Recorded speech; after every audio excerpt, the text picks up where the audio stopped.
Hi, so if you've been keeping up with my channel lately, you've probably noticed that I'm on an autumn palette spree this October. For today's piece, I had this vision of blurred autumn forest in the background with a few crisp branches in the foreground, plus a spiderweb stretched between them. Totally uncharted territory for me. I debated using gouache for this, but eventually landed on poster colors because they've got the basic shades I need and they're way more convenient for me to move around right now. So quick disclaimer, this isn't really a tutorial. Think of it as you hanging out with me while I experiment and figure things out in real time. For the setup, I picked a 250 GSM Mont Marte sketchpad. The paper is smooth enough to let the paint sit nicely, which is exactly what I want. For tools, these are the brushes that I used and 5 shades to start with. Later I threw in an extra chrome yellow because, well, why not?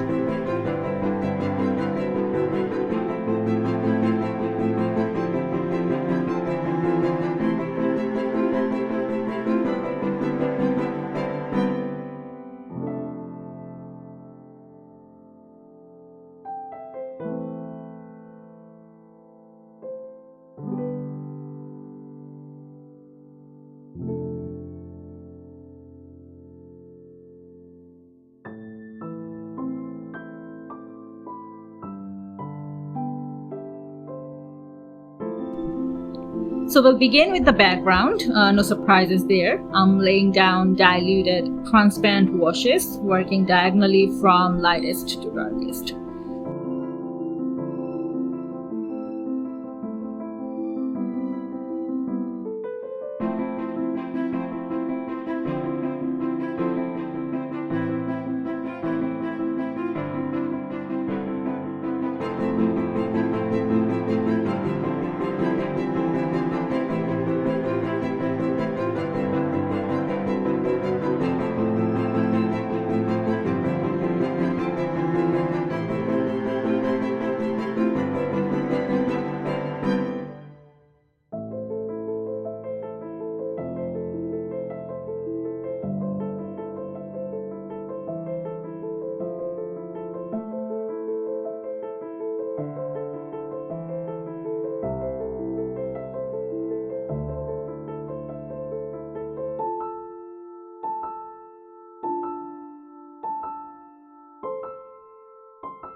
While the paint's still wet, I'll suggest some faint tree silhouettes using the same fluffy brush, keeping the paint very watered down.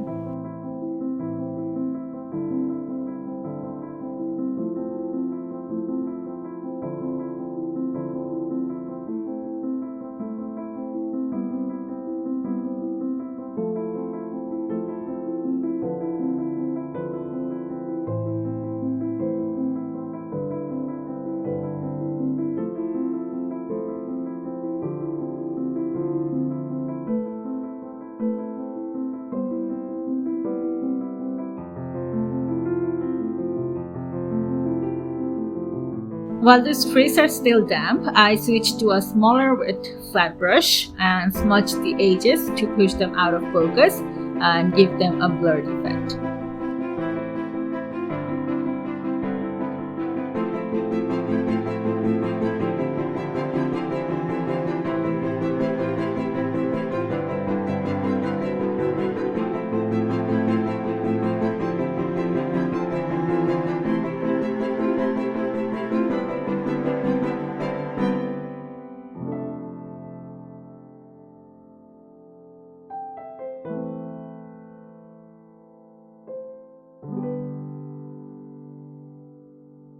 Then it's basically patience time. Wait for that layer to dry.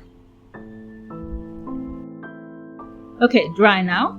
Time for round 2. More tree shapes, again with diluted paint, and back to the smudging process.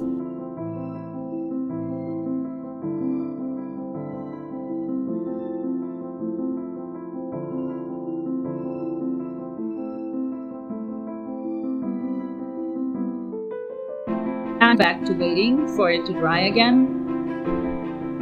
Alright, these layers dry, so keeping with the same diagonal lighting perspective, I'm moving on to the next bokeh circle step. Starting with the lightest tones at the top right, then sliding into mid shades through the center, and then grounding it with the darkest tones near the bottom.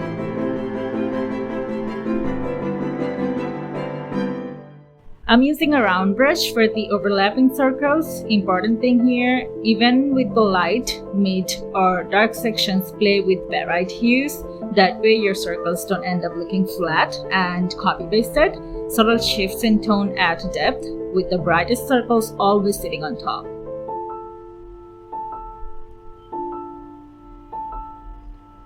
From here on, we're graduating from watery paint to something closer to watery to milky texture, still fluid but with more body and texture.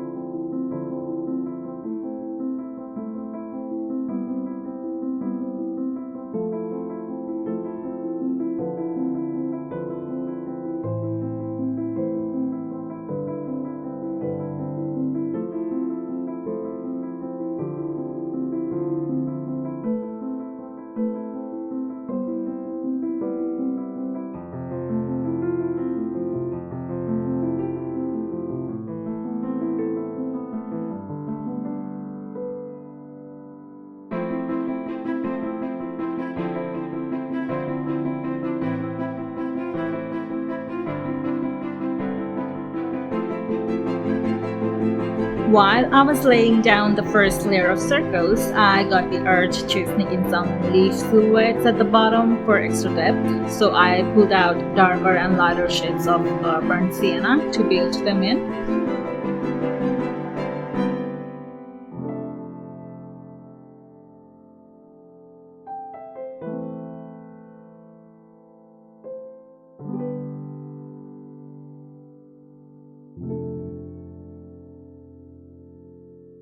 Once that dried, I went in for the second bokeh layer, tangerine tones in the middle, deeper browns and near black at the bottom, and feather light off-white up top.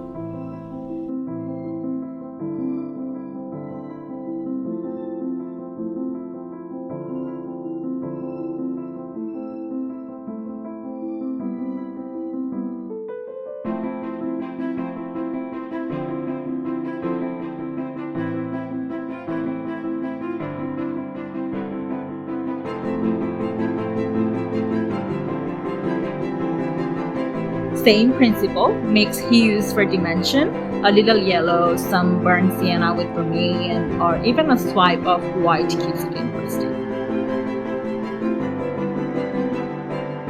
This was also the point where I had a crisis, like an internal crisis. I suddenly decided that 3 silhouettes weren't dark enough, not the smartest choice, 5 or 6 layers deep. So I went rogue anyway, brushing in less diluted black over the shapes. Did regret creep in? Oh, instantly. But I'm a devout believer in the trust the process religion, so I powered through.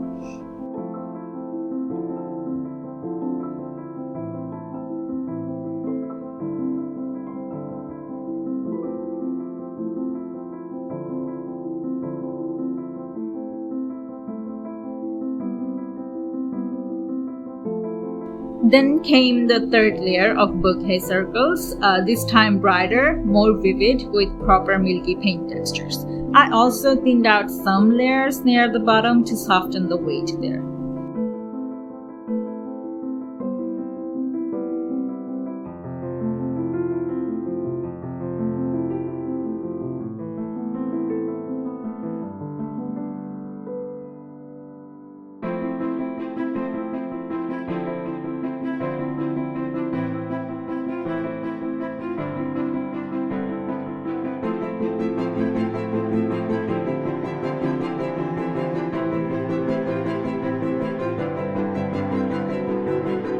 Let it dry. And for the final background touch, I added a few abstract leaf clusters, layering darker shades underneath and lighter ones on the top to give them that sense of depth again.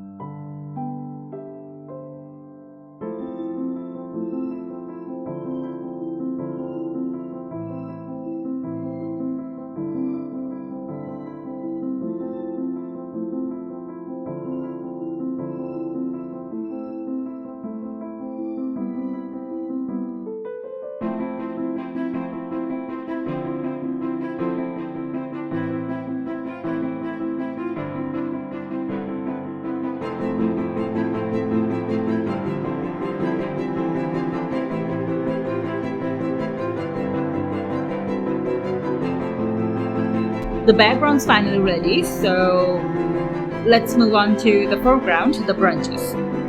For the base, I laid down a thick, creamy stroke of black. Doesn't need to be perfect. It's a tree branch, not a ruler line.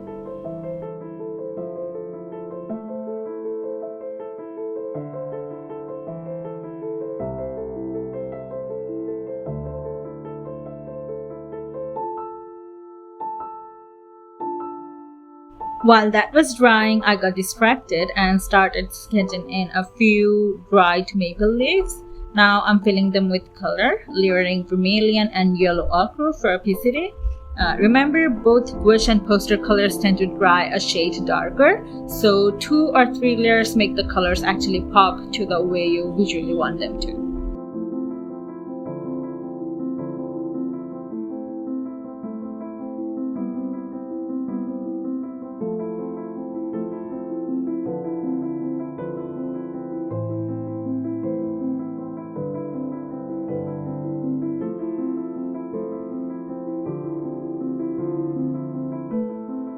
Next, I added some basic details with a deeper shade just to start shaping them out.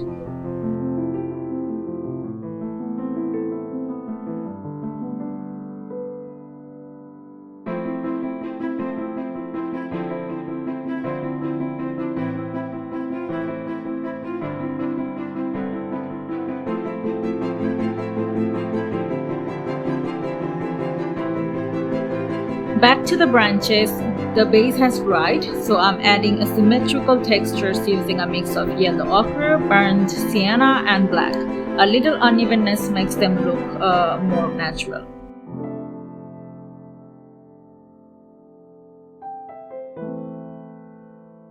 At this point, most of the heavy lifting with dark shades is done. Now it's highlight time. For consistency with the background highlighting, I mixed a touch of vermilion into white. I'm sorry, there's always this background noise because my house is literally next to the highway. So while I'm recording the voiceover, you can literally hear the horns honking, like the ever-present honking in the background. Anyway, so I mixed a touch of vermilion into white, then used a smaller round brush to bring in highlights on the branches and leaves, just where the light would naturally hit. Full disclosure, I am an impatient painter. Hyper detailed realism isn't my thing. I like keeping it loose and painterly, so these highlights are not exactly precise, but they give enough depth to give you the idea without killing the vibe.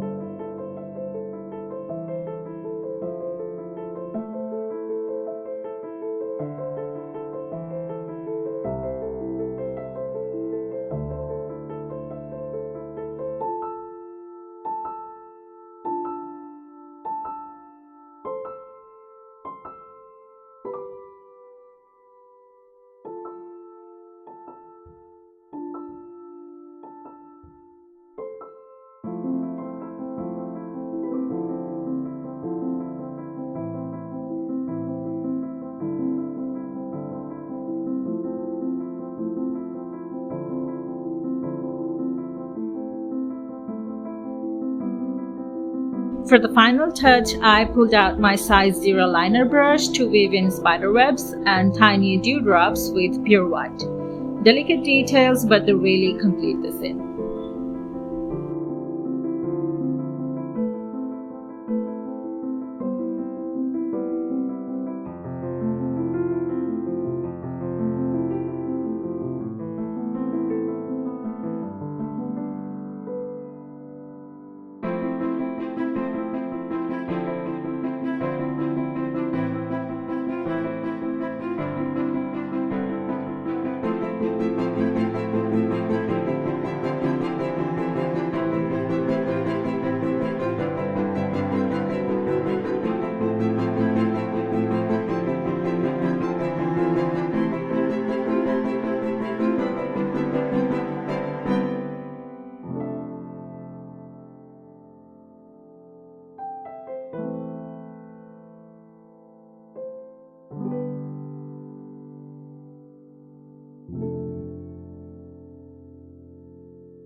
Okay, we're basically done here, and I couldn't resist adding in a few more translucent white bokeh circles to the brightest parts of the background, just to balance it out a little bit.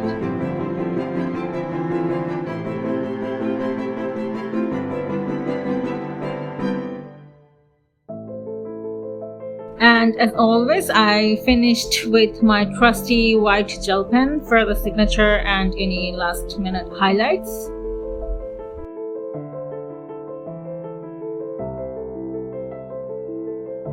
Here's my final piece. I'll be honest, my original vision had a blurrier background, but considering this was my first real attempt and this was also an experimentation, I'm actually pretty satisfied with how it turned out in the end. If you try this yourself, don't just replicate, experiment with it, play with gouache or poster colors like I did, but pay attention to the water consistency. That's the secret sauce to getting the look you really want.